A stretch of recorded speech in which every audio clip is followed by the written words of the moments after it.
Good morning, Countryside. I'm Megan Jones, and this is UPC. 9 men are facing charges following an investigation into the death of Florida State University fraternity pledge Andrew Coffey.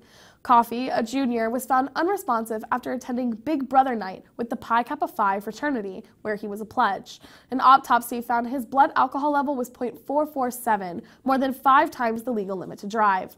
The Tallahassee Police Department said Tuesday in a release that investigators employed hours of research, combed through several pieces of physical evidence, and conducted dozens of interviews with the assistance of the FSU Police Department. The state attorney's office was able to develop probable cause for 9 individuals connected with the death of Andrew Coffey. All 9 range in age from 22 to 23 years old. The 9 arrest warrants were signed Tuesday by Honorable Judge Stephen Everett for the charge of college hazing, cause injury, or death. Separate campus locations have long been a point of pride and a stamp of independence for the St. Petersburg and Sarasota Manatee branches of the University of South Florida. Graduates of those schools frame diplomas bearing the name of their own universities, which all fall underneath the umbrella of the Tampa-based USF system. But under proposed changes to a bill moving through the Florida House of Representatives, the USF system as it stands today could be no more. Instead, USF could have to phase out its separate campuses at St. Petersburg and Sarasota Manatee, melding the entire system into one unit. The provision is tucked away in a proposed committee substitute to the House's version of the massive higher education package that passed unanimously in the Senate last week. Among other changes, the Senate bill would boost Bright Future Merit scholarships and tweak the way the state rewards university performance.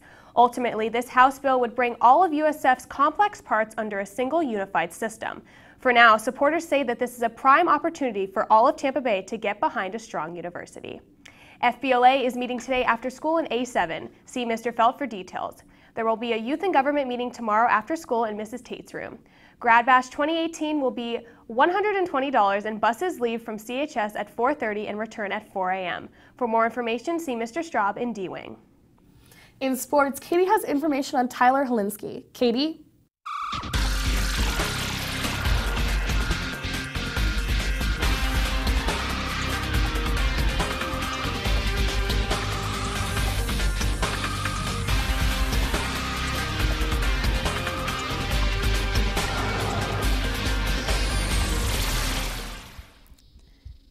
Thanks, Megan. Last night, Washington State quarterback Tyler Helinski was found dead of apparent suicide at the age of 21. He played in 8 games for the Washington State Cougars this season. One of his best games of his career was when he passed for over 500 yards against Arizona.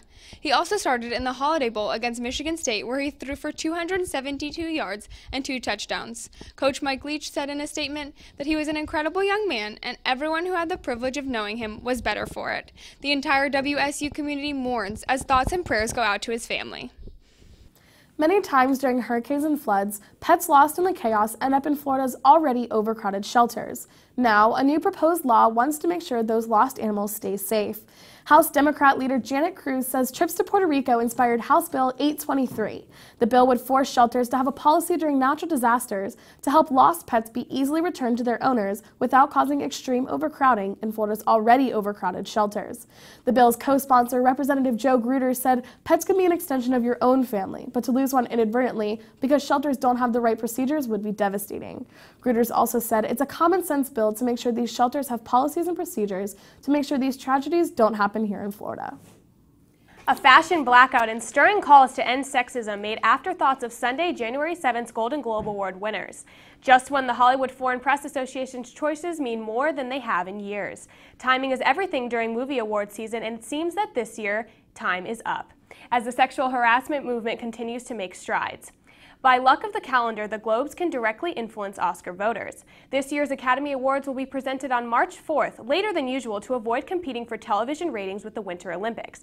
That means Oscar voters are on the fence about drama. 3 billboards outside Ebbing, Missouri were nudged when The Vengeance Saga sagged 4 Globes for drama, including Best Picture, actress Frances McDermott, and supporting actor Sam Rockwell. The Globes' results mean the coming-of-age indie movie Lady Bird is now a major Oscar contender after winning Best Musical/Comedy Globes for Best Picture and actress Saoirse Ronan. Writer-director Greta Gerwig earnestly hip acceptance speech, plus Natalie Portman calling out the Globes for only nominating male directors, will make Oscar voters recognize Gerwig's work. Some movies didn't get the boost that hoped for the Globes. that they hoped for from the Globes. The Shape of Water led all contenders with 7 nominations, yet only snagged Best Director.